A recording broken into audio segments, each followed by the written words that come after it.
Namaste. Namaste. Thank you, Mooji. I thought you selected me before, so I came. I It's apologize. fine. You're here. No, don't apologize. I have something to report, and then I want to ask a question. Okay. Thank you. Thank you. Thank you, thank you, thank you, thank you, thank you. Thank you to you and your team for making all of this available on YouTube. Yes. And thank you, God, for the internet. Yes.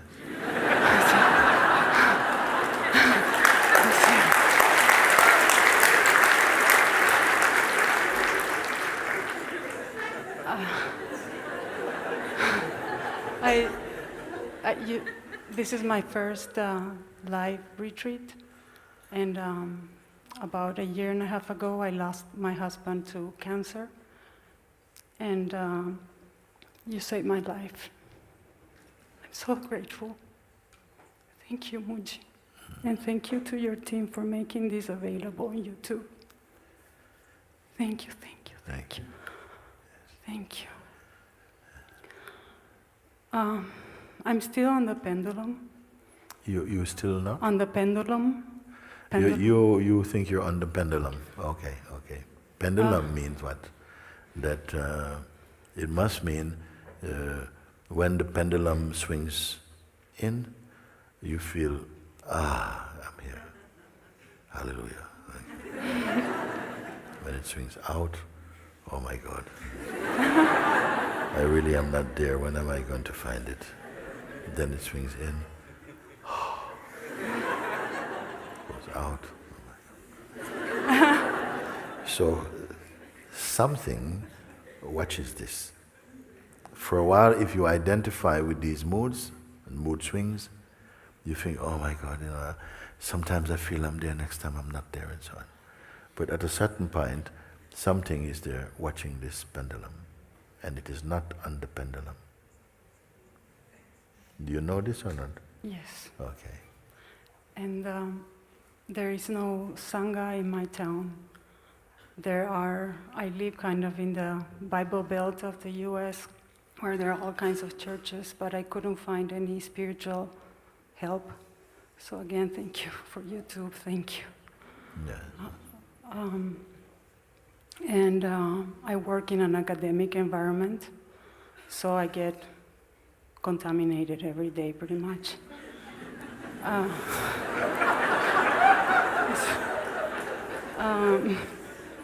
So I follow your pointings of let life be your satsang. And of course, I also got an overdoses of YouTube videos, seriously. That's all I do on my free time. Yeah. Just watch your YouTubes, and again, I'm so thankful. I would never have imagined that the most difficult time in my life would also be the greatest blessing. Yes. Thank you to you. Yes. I was coming to this because, you may feel, I have no Sangha in my village, my town, I have no Sangha there. You are the Sangha there. You see? You have nobody to speak to about it and so on. And as you say, you're work in a very academic field, and so, it feels like it's a lot there. Nevertheless, you're going to see even that cannot damage the isness. In fact, the isness even supports it, gives it life also. It is not giving life to the isness. You need not be afraid. At some point you're going to see you have no enemy in the world. You have turned everything, you see. Everything becomes your you're a servant, you're an expression of the beloved even. When you have conquered the egoic identity. While we are still under the influence of this, now here I go, I'm sweet. It's just identity. It's just false identity is at the root of all suffering on this planet. And nevertheless, it's not a decision any single being started making. It's as though, just like all the beings living in the ocean are wet. All the beings who come into manifestation get conditioned. We have to taste it. And it feels like that is the world you know. And still something is working to elevate the consciousness. Even involuntarily, even if in that unison, I don't want to. Can you make a decision one day, listen, today I'm not going to experience? No, it's not up to you. Even if you go into a cardboard box and close it up and don't see anything, but you cannot stop experiencing. You cannot stop perceiving. And through this valve of perceiving, your internal work moves. You cannot run away from yourself. It will keep coming, you see. Something is compelled to learn, to look, to move beyond every definition you put down. Something will break that boundary. The more you're open to this, and here you have tasted, whatever level you may be at, you have tasted the same thing, this sense of unbound something, nothingness in you. At one point, maybe somebody tell you about these things, you say, hocus pocus nonsense. But somehow you're experiencing the feel.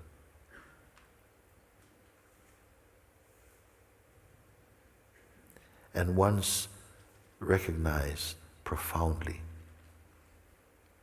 and continually baptizing the mind in the seeing. That is. All your life is graced and blessed by that seeing. It's not that you have to go and fix this thing here and fix this thing here. And just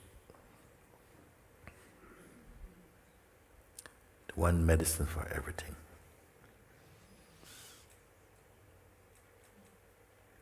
In India, you often go into shops and things and see, yes, one medicine for everything. I think Indians like this type of thing. In the pharmacy, for everything, it cures everything. Yeah. Even broken-hearted, everything doesn't matter. Cancer, arthritis, everything. Anxiety, insomnia, everything. You see, none of it is true. Only this is true. Discovering the truth of yourself, not the believed truth, the actuality of what is, and honoring it bears instant fruit. You see? So it doesn't matter. God has placed you perfectly where you are for now. That you may, you have to turn inward. There was one member I can think of at Lawn, she was in Sangha and the support of the Sangha all the time. They so love each other and everything like that. Then one time we had to leave where we were in Mantasaja to go to London, and in those days, early days, not many people in Mantasaja. But she could not come because she could not get a visa to come to London. So had to stay in Portugal. And I think it was for like 3 weeks had to stay. You know who I'm talking about? Then after 3 weeks, could come only to London for one night as one stop on the way to going back to the United States. When I saw her, I was very surprised. When we talked, ninja, I said, this is very good. How is so good? Because no space to socialize. Had to focus and had to find this teaching, had to find it here, not here. And everything became focused. So sometimes you are put in the place where you're always in the place actually. Wherever you may find yourself, right there is a door to your inmost being. Don't think, oh, I have no Sangha. The self doesn't need any friends. If it puts you in this alone on an island, and it's only you, mosquitoes and crabs, you are going to be, that's going to be the perfect environment for you to go inside and thank you that I was alone in such a way, I had to go in. My family lives far away also, so I always thought, oh my gosh, I'm going to have to face all of this alone. Even the long process of my husband dying very slowly, but it was actually the greatest blessing too. Yes. I'm so thankful, so thankful. I have no words to thank you, Mooji. Yes. It's very And my person is a very anxious, hyperactive. I'm the planner you always mention, but all of that is slowly fading away. Very good. And I'm so thankful for the emptiness you have given me. Yes. It's been the greatest gift in my life. Yes. Thank you. Yes. What a paradox. Yeah, I gave you nothing. And for that you are supremely happy. You know? I give you something, oh, thank you. Give you nothing, you see. So fulfilled. Thanks for nothing, Mooji.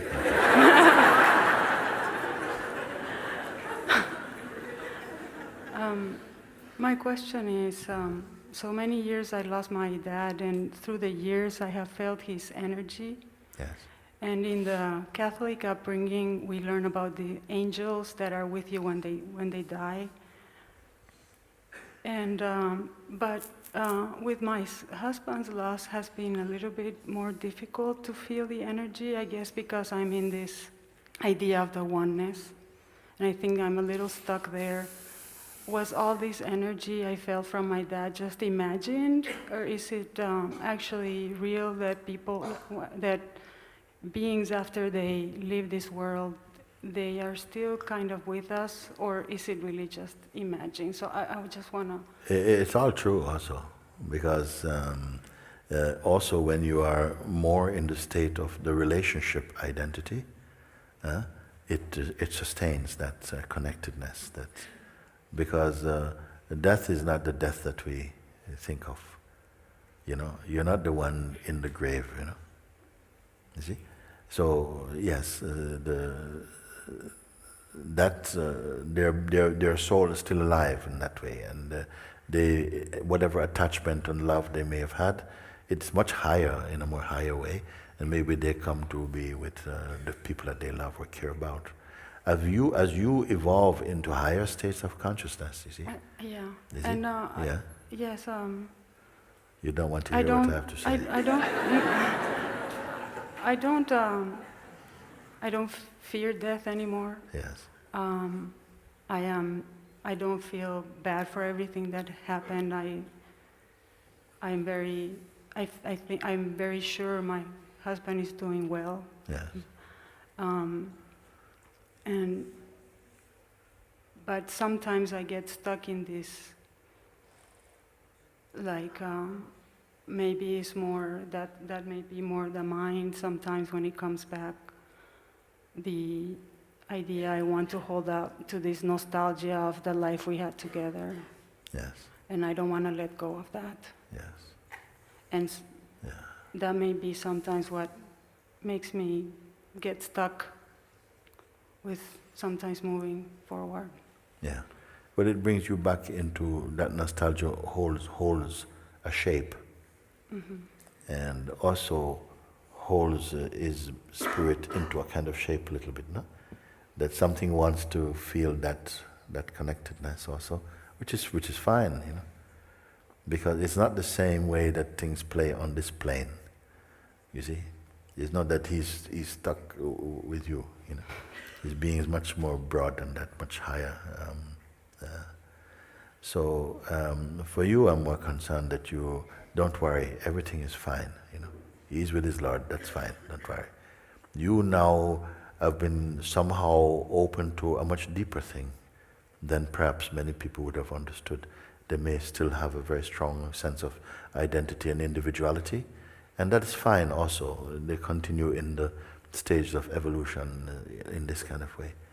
But you have a chance to see from the place, can there be an evolution inside the formless? You don't have to think so much, just let the question bring you to yourself and see. Can you be more what you are? Or less what you are not? You see? Don't calculate, just be open to the all possible, you see? And honor that which is revealed in you. Just honor that. Be grateful for this. Be grateful for this, you know. I am very grateful. Yeah. I say this because it protects you against any arrogance and keeps a sense of humility, which keeps your being very open, you see. I do think that I follow your pointing also because of my anxiety, and also every day going into work with this very intellectual environment that sort of takes my energy away. It helps in the, although you say that it's good to be lazy in the way that you mean not just work and think. You know, when you go into this, what you call this intellectual environment, academic environment, you know, you don't worry about any of these things, you know. They are still beings. They are beings, they are living beings. Who is the isness also unrecognized at the moment, maybe. You don't worry about that. You just be clear in yourself, carry on your work. And you don't know the miracles of the Supreme. What happened? It helps in the, like every morning I have to sort of discipline myself to try to just wake up a little early and just try to meditate a little bit, just be with myself, so then I get the energy for the day. This is very good. That was tough for me, but you say that for some people that may help, and so I tried it, and it did help. Yes. Yes. But you are not a survivor. You are not here to survive. You are life itself, and the most beautiful life, actually. You see? So don't feel, wow, I'm in the midst of, I'm surrounded by academics. No? I don't feel that anymore. No, I used to at the beginning, I think. Okay. It's like, what am I doing here? Yeah. And you come up in your brightness, You're not demonstrating anything, just you're comfortable in your own being. No, all my relationships have improved, actually, Look at in that, the academic world. Yeah, it has to, because people, no matter how much we are conditioned by our environment, a true living being attracts us. It maybe is a mirror that reminds people, like, whoa, I need to take it easy, like you may one time be sitting in a restaurant having a cappuccino or something by yourself, taking a rest. And somebody may just come over to you and say, thank you so much. Sorry, do I know you?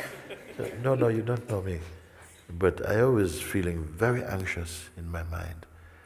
And I was sitting here trying to figure out the next move. And I just saw you, and you just seemed like a picture of peace, I don't know. And I couldn't take my eyes off you. I just felt so peaceful. I felt like, what's all this stuff going on? I'm just so happy. So thank you so much, Okay, bye.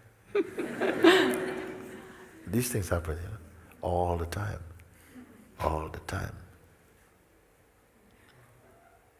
We go into shops and maybe the shopkeeper is in a bit of a mood and he says, what do you want? It's okay, you can serve him first, it's okay, sit there. Okay, what do you want? Okay, can I buy something? And gradually you see them come and say, oh, sorry, I'm so sorry, it's just been a full day and things like that. And how can I help you? And, you watch the change come over people so often. It's true. You see? Because their being begins to somehow absorb something, even unintentionally.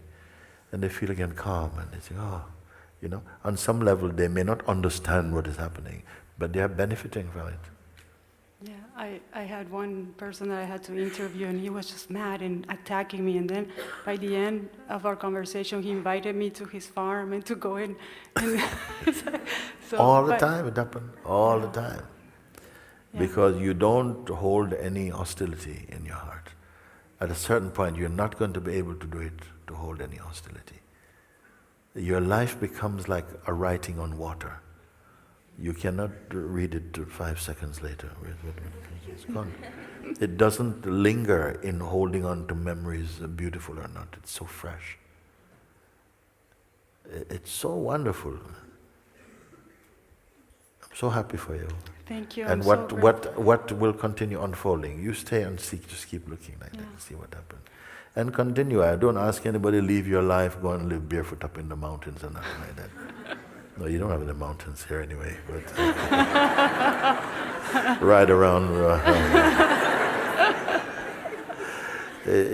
Just like this, as you move, it infiltrates the life in such a beautiful way, pervades everything.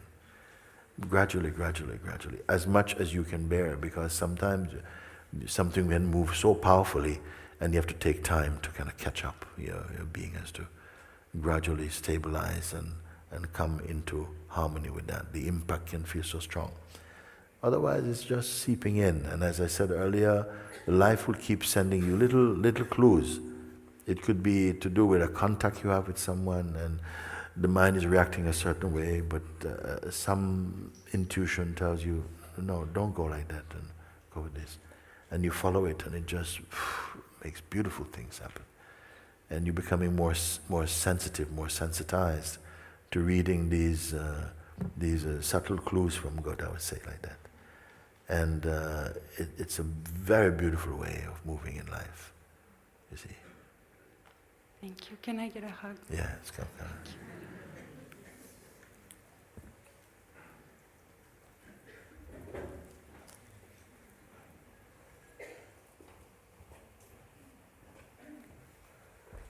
Oh, very great. Look at that. Wonderful, wonderful, wonderful.